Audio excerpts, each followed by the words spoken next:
ओम साई राम। श्री साई महिमा चैनल में आपका स्वागत है। आज भी मैंने महापारायण कैसे ज्वाइन किया ये अनुभव सुनाने वाली हूँ मैं आपको। एक दिन क्या हुआ, मैं नॉर्मली घर में सब काम हो गया था, सुबह बैठ के मैं कुछ सेल में कुछ देख रही थी और बाबा के मैसेजेस जो कोट्स रहते हैं ना वैसे वाला पढ़ रही थी। वो भी नॉर्मल में, तब तक तो ये जो ऐप्स रहते हैं ना वो सब भी मेरे सेल में नहीं थे। नॉर्मली जो एक ही रहता है उसी में से जो मैं फॉलो करती थी उसमें ही मैं देख रही थी। बाबा का कोर्स, ओल्ड कोर्स रहते थे ना जो नए भी नहीं हैं, ऐसे वाले कोर्स पढ़ रही थी बाबा का। बाबा ने जो बोले सच्ची में वो कोर्स पढ़ रही थी मैं। सो पढ़ रही थी, बाद में सडनली क्या हुआ, कहाँ से क्लिक हुआ, पॉपअप हुआ, पता ही नहीं। मैंने कुछ टच भी नहीं किया था मेरे सेल में, सिर्फ पढ़ रही थी बस। सडनली एक मैसेज ओपन हुआ कि I order you to do महापारायण, ऐसे बोल के एक मैसेज पॉपअप हुआ। मैं चौंक के देखी कि ये महापारायण क्या है। और बाबा क्यों ऐसे बोल रहे कि I order you to do महापारायण। मैं तो रेगुलरली पारायण करती हूँ ना, मैं रेगुलरली पारायण करती थी, लाइक नित्य पारायण जैसे रेगुलरली थोड़ा पढ़ती थी। बिकॉज सब काम, घर बच्चे सब देखना पड़ता है, तो रोज़ थोड़ा थोड़ा पढ़ती थी। May be not full chapter, थोड़ा थोड़ा तो पढ़ती थी मैं, एक एक कथा ऐसे पढ़ती थी मैं। तो मैंने सोचा कि शायद वही होगा, बाबा बोल रहे कि रेगुलरली पारायण करने के लिए। ये महापारायण के बारे में मैंने कभी सुना भी नहीं था, तब तक एक बार भी नहीं सुना। सो मैंने क्या किया, ठीक है, मैंने समझा कि शायद ये पारायण ही होगा। ठीक है, मैंने इग्नोर कर दिया इमीडिएटली। सो रेगुलरली जो पढ़ रही हूँ ना तो वही होगा, तो बस है बोल के मैंने इग्नोर कर दिया। आप बिलीव नहीं करोगे, मेरी नंबर यहाँ किसी को भी नहीं मालूम, क्योंकि मेरे एक भी फ्रेंड नहीं थे तब तक भी। एक हम चार थे और हम चार ही थे, और एक फ्रेंड भी कुछ भी नहीं हुआ, ना अपार्टमेंट में थे ना कहीं भी थे। और जो ओल्ड अपार्टमेंट में थे वहीं भी एक भी नहीं थे। हमने शिफ्ट किया था रिसेंटली, मीन्स शायद 2 साल हो गए, दो भी नहीं, 1.5 ईयर होगा कि हमने यहाँ शिफ्ट किया था नए घर में।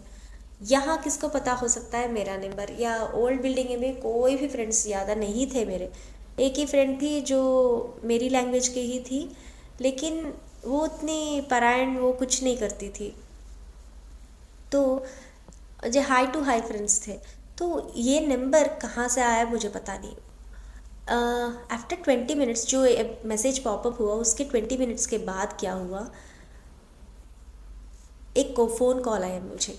एक फ़ोन कॉल आया और वो बोलने लगी, वो तमिल में बोलने लगी। मैं तमिल बात कर सकती हूँ। सो उन्होंने कुछ बोला कि मैम ऐसा है कि आप महापारायण बोल के एक है साईं बाबा का, सो क्या आप ज्वाइन करेंगी, ये बोला था।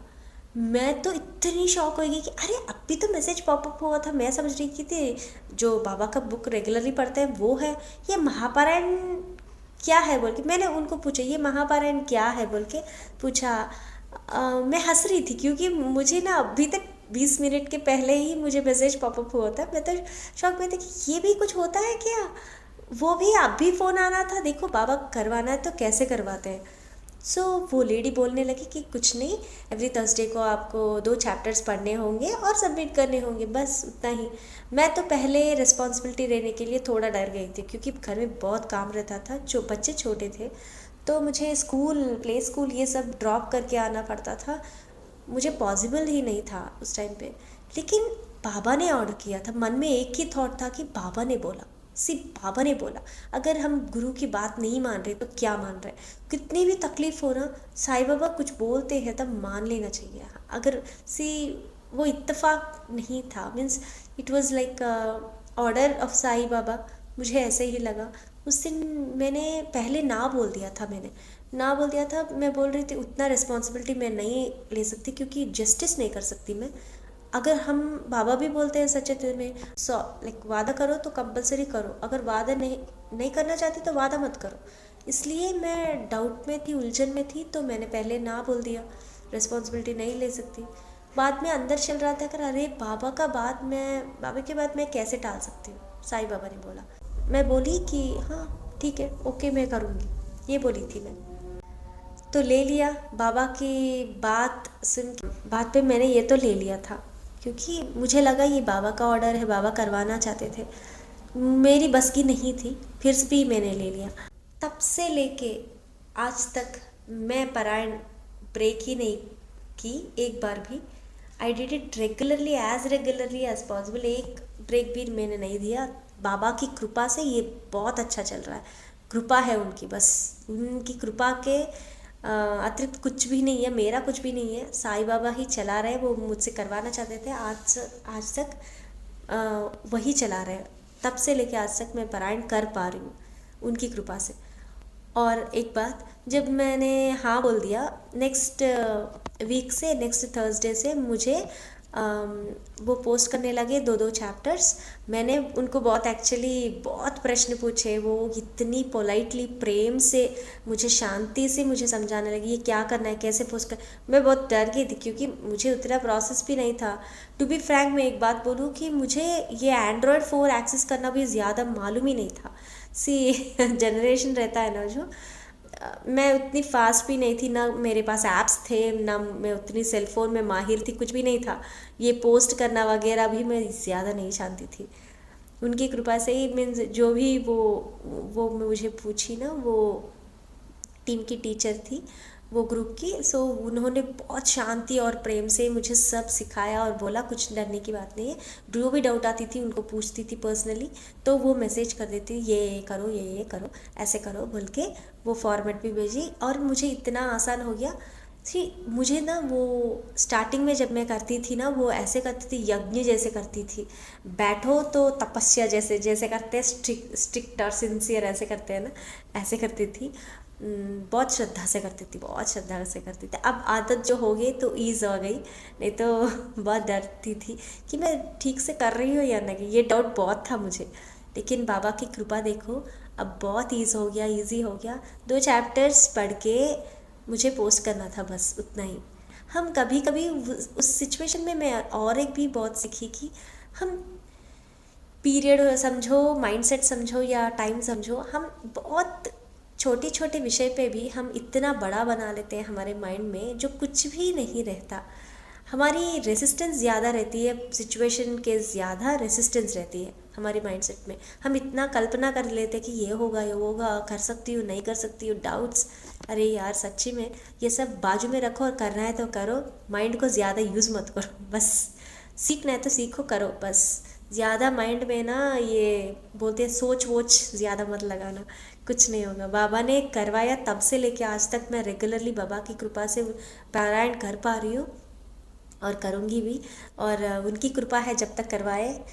मैं बहुत खुश हूँ पारायण में भी, क्योंकि ना मैं एंजॉय करती हूँ, हर थर्सडे को देखती हूँ कि मैं बाबा की सच्चरित्र पढ़ सकूँ।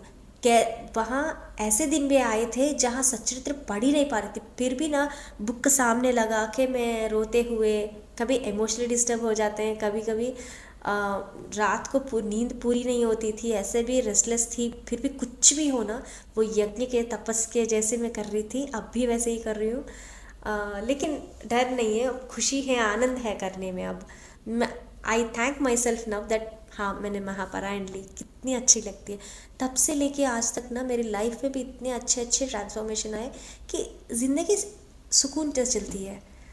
बाबा ने इतनी हील की मेरी, मैं बोल नहीं सकती। एक थोड़े अनुभव भी हैं जो मैं लेटर स्टेजेस पे मैं स्लोली आपको बताऊंगी। लेकिन कितना अच्छा लगा, अगर हुआ तो आप सब भी महापारायण में डेफिनेटली ज्वाइन करिएगा। मैं स्पेसिफिकली किसका महापारायण में हूँ, मैं ये सब नहीं बोल रही हूँ, लेकिन जो भी महापारायण कर रहे हैं डेफिनेटली ज्वाइन करिएगा, वो बहुत अच्छा करेगा। ये हम सब एज ए ग्रुप मिलके बाबा का पारायण कर रहे हैं। Group prayers are always answered very well, and सबका भला होगा। बोलते हैं ना, लोका समस्ता सुखिनो भवन्तु, ऐसे सोच के सब खुश रहे और स्वस्थ रहे, ऐसे बोल के हम भी इस लोक में शांति फैली रहे, ये बात के लिए हम भी अच्छा पारायण कर सकते हैं। इसलिए ज़रूर ज्वाइन करिएगा अगर आपको ऑप्शन मिले तो। इसी अनुभव के साथ मैं विदा लेती हूँ, लेकिन ये अनुभव बहुत स्पेशल है मेरे लिए, क्योंकि ये मिरेकल है कि मैं कभी महापारायण के बारे में भी कुछ भी नहीं सुनी, लेकिन 20 मिनट्स में जहाँ मैसेज आया उसके 20 मिनट्स में एक लेडी का कॉल आया, मैं तब से लेकर आज तक महापारायण से जुड़ी हूँ। बहुत अच्छा लगता है मुझे। साईं बाबा करवाना है तो बाबा कैसे भी करवाते हैं। सो इसी खूबसूरत अनुभव के साथ मैं विदा लेती हूँ। फिर से और एक अनुभव के साथ आपके सामने आऊँगी। तब तक के लिए ओम साई राम, जय साई राम।